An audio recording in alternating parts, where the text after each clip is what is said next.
আগামী ফেব্রুয়ারি মাসের মধ্যে নির্বাচন আয়োজন করতে চান, তাহলে কিন্তু আমরা জনগণকে সাথে নিয়ে নির্বাচন আদায় করার জন্য আমাদের রাজনৈতিক প্রস্তুতি আমরা গ্রহণ করব। বিএনপির বিরুদ্ধে বদনাম সৃষ্টি করার জন্য বলছে যে শুরু থেকেই নাকি বিএনপি সংস্কার প্রস্তাবের বিরোধিতা করে। আসলে কথাটি সত্য নয়। বিএনপি কি টেকসই গণতান্ত্রিক ব্যবস্থা চায়? 16 বছর বিএনপি রাজপথে থেকে গণতন্ত্রের জন্য লড়াই করেছে। 16 বছর রাজপথে থেকে বিএনপির নেতৃবৃন্দ জুলুম নির্যাতন সহ্য করেছে। বিএনপির কর্মীরা গুমের শিকার হয়েছে।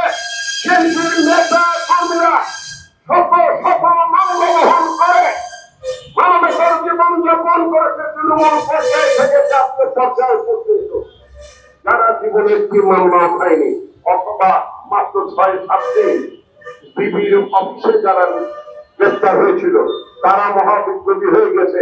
আর 16 বছর যারা রাজপথে গণতন্ত্র প্রতিষ্ঠার জন্য শেখ হাসিনাকে অবৈধ ঘোষণা করার জন্য বারবার তার বিরোধিতা করেছে।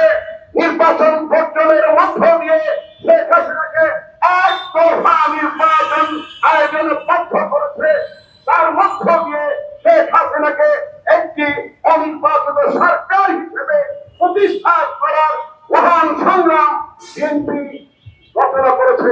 সেই বিএনপিকে যদি বলে বিএনপি সংস্কার চায় না, সংস্কার বোঝেন আপনারা?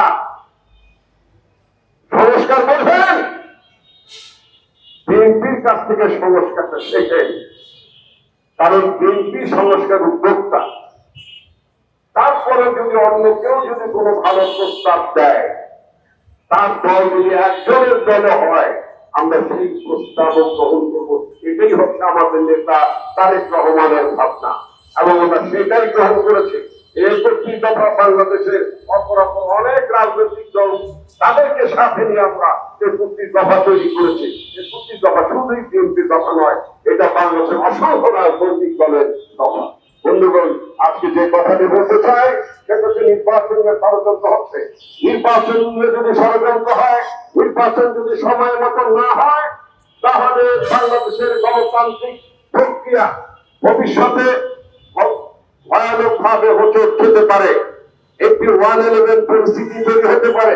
রাজনৈতিক দলগুলো যদি নিজেদের মধ্যে যদি সমঝোতায় আসতে না পারে, নিজেদের মধ্যে লক্ষ্য প্রতিষ্ঠা করতে না পারে, এই অনন্তের কারণে বাংলাদেশ গণতান্ত্রিক প্রক্রিয়া বিকৃত হয়ে যাবে, এই আশঙ্কা আমি প্রকাশ করছি। এবং প্রধান উপদেষ্টা প্রফেসর মোহাম্মদ ইউনূসের প্রতি আস্থা রেখে বলতে চাই, আমরা বিশ্বাস করতে চাই আপনি আগামী ফেব্রুয়ারি মাসের মধ্যে নির্বাচন আয়োজন করতে চান, কিন্তু এর মধ্যে থেকে যদি অন্য কেউ কোনো বাহানা তৈরি করার চেষ্টা করে এবং আপনার সরকার অভ্যন্তর থেকে যদি তাদের প্রশ্রয় দেওয়া হয়, তাহলে কিন্তু আমরা সেটা মেনে নেব না। আমরা ধরে নেব যে আপনার সরকার বাংলাদেশের জনগণের সাথে বিশ্বাস ভঙ্গের কারণ ঘটাচ্ছে। তাহলে কিন্তু আমরা জনগণকে সাথে নিয়ে নির্বাচন আদায় করার জন্য আমাদের রাজনৈতিক প্রস্তুতি আমরা গ্রহণ করব।